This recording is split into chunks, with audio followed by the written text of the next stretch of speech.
Welcome to the Scripture Notes Fast Start Training. If you haven't signed up for a free account, please do so, and over the course of a couple weeks, I'll send you tutorials that will make you a Scripture studying genius. Let's get started. When a user first logs into the application, you'll see your menu bar on the left. Each icon opens a window pane to the right. The top icon opens your dashboard. Here you'll see a quick history of the things you've studied and searched for, so you can quickly click and open them back up.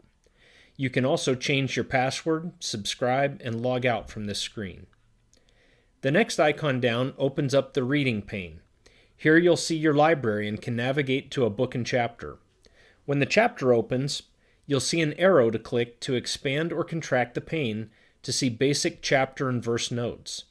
This is a single memo field that will hold everything you want to store about that one chapter heading or verse. It will save your field of information as soon as you exit it.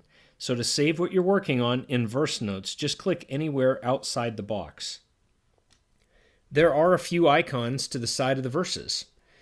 Clicking the top one will open up a collection note for that verse.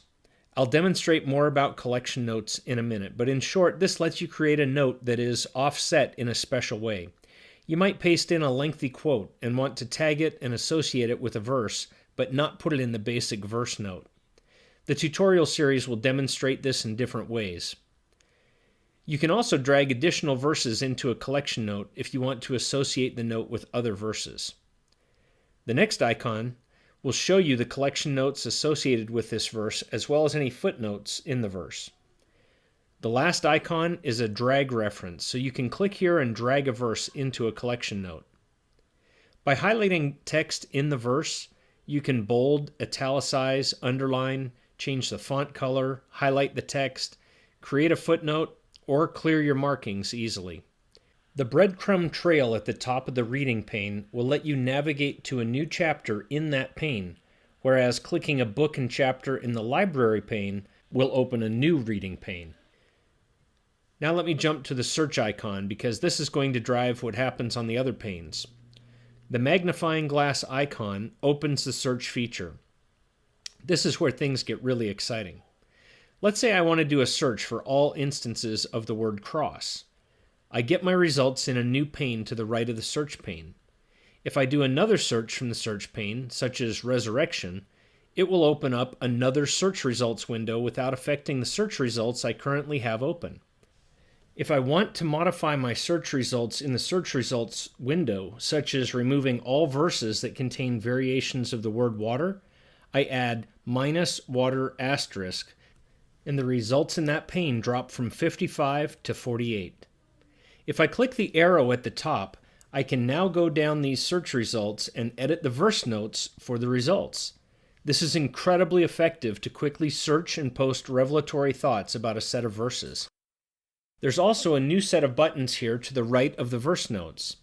The icons on the right you're already familiar with from the reading pane, but now there's an up and down plus button and a minus button in the middle. The plus buttons let you add the previous or next verse so you can see the verse in context.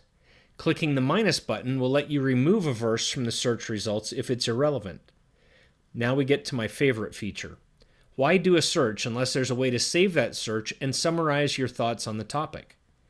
Look at the Create CN button at the top of the search pane. Clicking it creates a collection note with all the verses added to it that were in your search pane. Click the arrow to expand the window, and you'll see the basic verse notes and the entire interface. Now in the collection note screen at the top, you'll see you can add a title for the note, topic tags, and categories. The title is how this note will appear next to all the verses in the collection. The tag box is for all the topics this note should be associated with in your tag tree. Enter a word and hit enter to lock in that topic. You can also create subtags for second-level tagging by using a colon in between the first and second level, like faith: action. The categories drop-down lets you select what type of note this is. This is optional. You can select none or all of these categories. The purpose is, later on, you might remember recording a personal story in a collection note on a topic of faith. You'll be able to do an advanced search and look for personal experiences that have a tag or text of faith in them. This will provide extra power in locating resources as your personal library builds. The Master Note window at the top has all the major markup tools. This is for creating a summary of the verses below, as well as bringing in any outside resources you want to. It's a powerful way to summarize a topic. When you want more space to type, or more space to study the scriptures, click and drag the horizontal bar between sections up and down so you can adjust your workspace.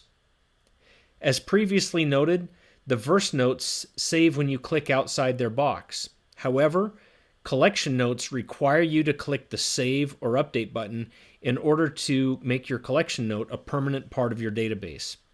Click Save as soon as you get your title and tags entered, and then update the note periodically, and for sure when you're scrolling around. Don't lose your special notes. Suppose you realize while working on a collection note that there's another verse you need to add. Open up a reading or search pane with that verse and simply drag it over to the collection note. Click Save and it's part of that collection. Awesome power at your fingertips. Back to the search pane. Click on Advanced Search. In this pane you can do advanced filtering on search terms.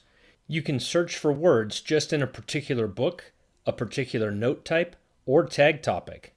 You can also search for a collection note by category. This provides an extreme level of search power for finding things in your Scripture Notes database. Now let's return to the menu items on the left. Click the collection note icon. Opening it up will show you the last several notes you've been in case you want to return to one and continue your work. The display shows the title and first sentence of the master note so you can see how the note starts. Clicking Create CN at the top of the pane will let you create a blank collection note. Something cool you can do is create a collection note of quotes on a topic.